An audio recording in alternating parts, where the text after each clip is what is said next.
실제로 균을 떼서 보니까 피부 질환이 있는 사람들하고 피부가 깨끗한 사람들하고 상재균이 달랐던 거죠. 그래서 이런 경우에 정상인의 상재균을 이런 질환이 있는 사람에게 옮겨주면 치료 효과가 있지 않을까.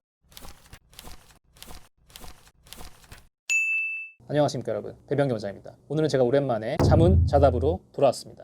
오늘은 먹는 유산균, 다른 유산균, 피부에 어떤 영향을 미치느냐에 대해서 이야기해 보도록 하겠습니다. 먼저 첫 번째 질문, 마이크로바이옴이라는 말이 붙어있는 영양제들이 있는데요. 유산균, 마이크로바이옴, 이 차이가 뭐고 뭘 의미하나요? 유산균은 마이크로바이옴 중 하나의 균이라고 생각하시면 돼요. 마이크로바이옴이 좀 더 큰 개념인데요. 마이크로바이옴은 피부든 장이든 신체 내에 정상적으로 존재하고 있는 균이라고 생각을 하시면 됩니다. 두 번째 질문, 유산균을 주요 성분으로 한 화장품들이 피부에 어떤 효과를 낼 수 있는지 궁금해요. 화장품으로 유산균을 바른다는 게 피부 진피층까지 흡수되는 게 정말 되는 일일까요? 이 바르는 유산균의 컨셉이 나오게 된 이유는 피부 질환, 특히 아토피 피부염, 여드름 등이 있는 환자들하고 정상인의 피부에 존재하는 균들이 다르지 않을까라는 데서 출발을 한 거예요. 실제로 균을 떼서 보니까 피부 질환이 있는 사람들하고 피부가 깨끗한 사람들하고 상재균이 달랐던 거죠. 그래서 이런 경우에 정상인의 상재균을 이런 질환이 있는 사람에게 옮겨주면 치료 효과가 있지 않을까라고 본 연구들이 있었고요. 상당 부분 효과가 있었어요. 그런데 이런 연구들은 사실 연구 단계에 머물러 있고 약으로 아직 상용화되지 않았어요. 왜냐하면 균 자체를 발라줘야 되는 거기 때문에 그런 거죠. 그래서 최근에 나와 있는 유산균 화장품들은 당연히 이런 균 자체를 가지고 있진 않고 이런 균에서 만들어내는 효소나 여러 가지 성분들을 가지고 있기 때문에 균 자체가 진피 내로 들어가서 효과를 준다거나 균 자체가 정착해서 상재균이 되어서 치료 효과를 내기는 사실 어렵죠. 그래서 정확히 말씀드리면 아직까지는 바르는 마이크로바이옴은 없다, 이렇게 말씀드릴 수가 있겠습니다.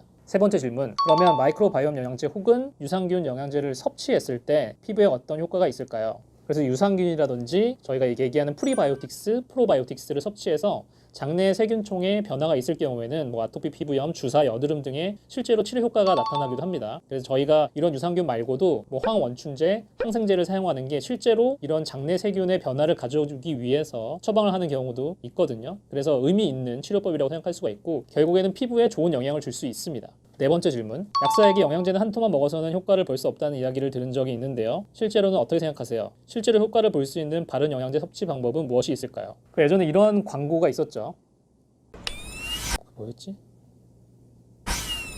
예전에 유산균 음료 같은 거를 광고할 때 살아서 장까지라는 얘기가 있었죠. 그래서 결국에는 우리가 섭취한 음료가 그 안에 들어가 있는 유산균이 얼마나 장까지 위산이나 장내 여러 가지 효소들을 거친 다음에도 살아서 갈 수 있느냐가 관건이에요. 그래서 장까지 살아가는 균을 보장균이라고 하죠. 그래서 이 보장균이 얼마나 되느냐가 굉장히 중요합니다. 이 보장균이 많으면 많을수록 당연히 좋은 효과를 가져올 수가 있겠죠. 따라서 식정 공복에 섭취하는 것이 좋고요. 위산을 조금 희석해 줄 수 있도록 충분한 물과 함께 섭취해 주는 것이 보장균을 늘려주는 데 도움이 될 수 있습니다. 제 정보가 유용하셨다면 구독과 좋아요 부탁드리고요. 궁금하신 점 있으면 이 밑에 댓글로 남겨주시기 바랍니다. 감사합니다.